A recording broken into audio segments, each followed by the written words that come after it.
ጤና ይስጥልኝ ተመልካቾቻችን፣ ዜና በምልክት ቋንቋ ቀርባሉ። ፕሬዝዳንት ታዬ አጽቀሥላሴ 85ኛውን የአርበኞች ድል በዓልን አስመልክቶ ባስተላለፉት መልእክት ዛሬ የምናከብረው አባቶቻችን በፋሽስት ጣሊያን መርዛማ ጋዝ እየተለበለቡ ሕይወታቸውን ሰውተው ያቆራጁንን ታላቅ ድል ነው ሲሉ ገለጹ። ድል ከተቀረው ዓለም እገዛም ባላገኘበት ወቅት ሉዓላዊነታችንን በራሳችን ያስጠበቅበትና ፋሽዝምን እያንበረከክን እንደሚቻል ለዓለም ያሳየበትን ብለዋል። የኢትዮጵያውያን ብቻ ሳይሆን የጥቁር ሕዝቦች ሁሉ ኩራት መሆኑን ተናግረዋል። በብርቱ ፈተናዎች መካከል ኢትዮጵያ ቀጣይነት ለማረጋገጥ መሰረታችን አባቶቻችን የከፈሉት መስዋዕትነት ነው ያሉት ፕሬዝዳንቱ ጀግንነት ማለት ከራስ ፍላጎትና ጥቅም በላይ ሀገርን ማስቀደም መሆኑን በአጽንኦት ገልጸዋል።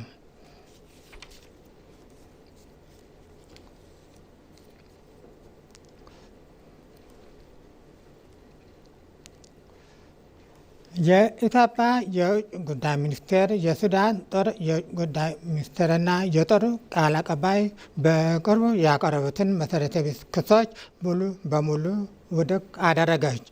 ሚኒስትሩ ትላንት ባወጣው መግለጫ የኢትዮጵያ መንግስት የሁለቱን አገራት ህዝቦች የረጅም ጊዜ ወንድማማችነትና ታሪካዊ ትስስር በማክበር በሱዳን የእርስ በርስ ጦርነት ተሳታፊ በሆኑ ኃይሎች በኢትዮጵያ ሉዓላዊነትና ብሔራዊ ደህንነት ላይ የተፈጸሙ ጥሰቶች ይፋ ሳያደርግ በትዕግስት ማለፉን አስታውቋል። እነዚህ ክስተቶች ውስጥ የህወሓት ቅጥረኞች በሱዳን ጦርነት ውስጥ በስፋት ማሳተፍ አንዱ መሆኑን መግለጫው ጠቅሷል። የሱዳን ጦር ለእነዚህ የህወሓት ቅጥረኞች የጦር መሳሪያና የገንዘብ ድጋፍ በማድረግ በኢትዮጵያ ምዕራባዊ ድንበር በኩል ጥቃት እንዲፈጽሙ ሁኔታው ማመቻቸቱን የውጭ ጉዳይ ሚኒስቴር ገልጿል።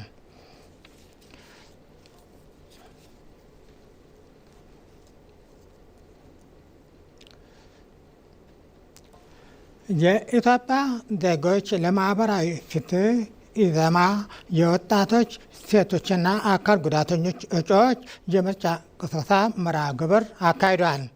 ኢዜማ ምክትል መሪ አቶ ንጋቱ ወልዴ በዚህ ወቅት እንደገለጹት ፓርቲው የሚታወቅበት የማህበራዊ ፍትህ መሪ ሀሳብ በተግባር እየፈጸመ ሲሆን ሴቶች፣ ወጣቶችና አካል ጉዳተኞች 30 በመቶ በላይ እንዲሆኑ አድርጓል። ኢዜማ ከ4 የአካል ጉዳት አይነት እጩዎች ማቅረቡንና በተለይም በአሁን በፊት ያልነበረ መስማት የተሳነው እጩ ማቅረቡን ልዩ እንደሚያደርግ የፓርቲው ኃላፊዎች ተናግረዋል። ኢዜማ አካታችነትን አስመልክቶ በዘንድሮው 7ኛ ጠቅላላ ምርጫ ከ50 በላይ አካል ጉዳተኛ እንዲሁም ከ140 በላይ ሴት እጩዎች ማቅረቡን አስታውቋል።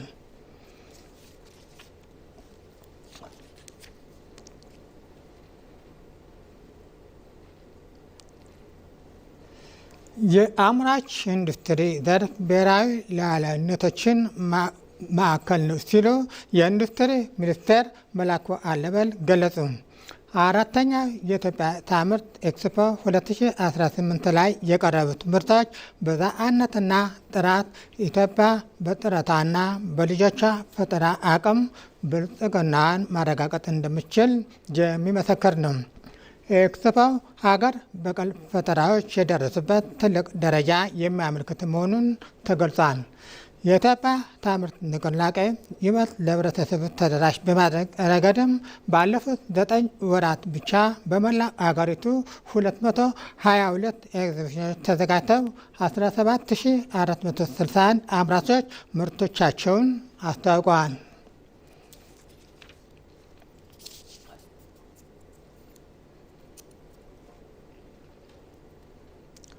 በመጨረሻም የቀድሞ የኢቢሲ ጋዜጠኛ አብዲ ከማል ከዚህ ዓለም በሞት ተለየ።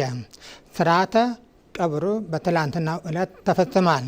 ጋዜጠኛ አብዲ ከማል ለበርካታ ዓመታት በኢትዮጵያ ብሮድካስቲንግ ኮርፖሬሽን በተለያዩ የስራ መደቦች ላይ አገልግሏል። ጋዜጠኛ አብዲ ከማል ባደረበት ህመም በሕክምና ሲረዳ ቆይቶ ሕይወቱ ያለፈ ሲሆን የቀብር ስነ ስርዓቱ በኮልፌ የሙስሊሞች መቃብር ተፈጽሟል። የኢትዮጵያ ብሮድካስቲንግ ኮርፖሬሽን በቀድሞው ባልደረባ ጋዜጠኛ አብዱል ከማል የተሰማውን ሐዘን እየገለጸ ለወዳጅ ዘመዶች መጽናናትን ይመኛል።